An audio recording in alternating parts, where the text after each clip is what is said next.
એક વખત સાંજના સમયે શ્રીહરિ સારંગપુર જીવા ખાચરના દરબારમાં પધાર્યા હતા.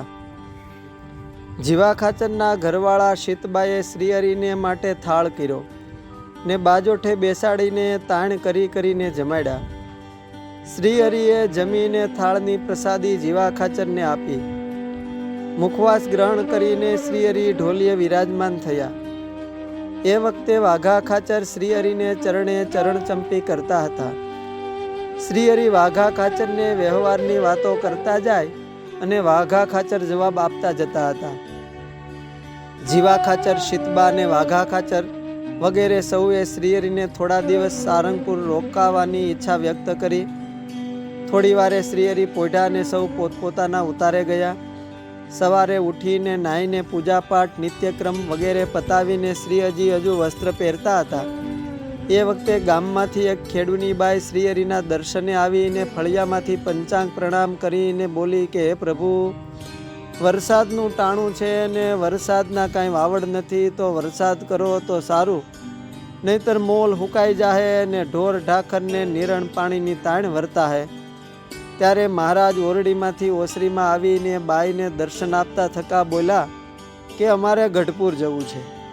જો અમને જીવા ખાચર અહીંયાથી હાલવા દે તો અમે ગઢડે પૂગીએ એટલે તુરત જ વરસાદ થાય. આ સુણીને બાઈએ જીવા ખાચરને અરજ કરીને શ્રીહરિને ગઢપુર જવા સારું રજા અપાવી. પછી મહારાજ સારંગપુરથી સૌ સાથે ચાલ્યા. તે રસ્તામાં ગામ જનડે પધાર્યા. ગામની આથમણી કોરે પરવાડે માણકી ઘોડીએથી ઉતરીને ઝાડવાને છાંયે ઊભા રહ્યા.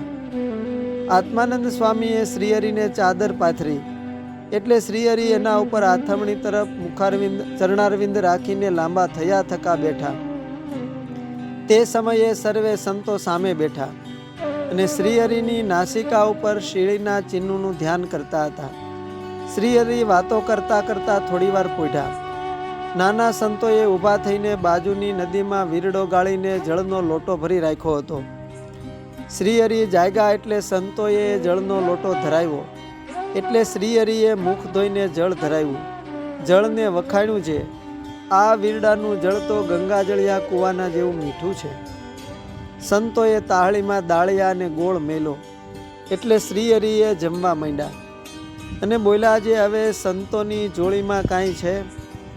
ત્યારે વૈષ્ણવાનંદ સ્વામી બોલ્યા કે મહારાજ, આજ તો એકાદશી છે એટલે સર્વે સંતોને ઉપવાસ છે. ત્યારે મહારાજ કહે કે સંતો એકાદશી કોની કરેલ છે? સંતો કહે કે પ્રભુ, એ તો તમારી કરેલી છે અને તમારી આજ્ઞાથી છે. મહારાજે સંતોને આજ્ઞા કરી, જે સંતોની જોડી તો કામદુધા હોય, જેની જોડીમાં જે હોય તે લાવો. આજ તો અહીં સંતોને જમાડીએ. એમ કહીને શ્રીહરિએ વસ્ત્ર પાથર્યું એટલે સૌ સંતો લાવીને મૂકવા લાગ્યા. પછી ચણા, શિંગદાળા, ગોળ, સાકર વગેરે જે કાંઈ આવ્યું તે ભેગું કરીને શ્રીહરિએ પોતાના હાથે જ રાજી થઈને ખોબો ભરીને સૌ સંતોને એકાદશીના દિવસે જમાડ્યા. સંતો પણ શ્રીહરિના હાથે પ્રસાદ પામીને ધન્ય થયા. અસ્તુ. જય સ્વામિનારાયણ. શ્રીહરિ ચરિત્ર ચિંતામણીમાંથી.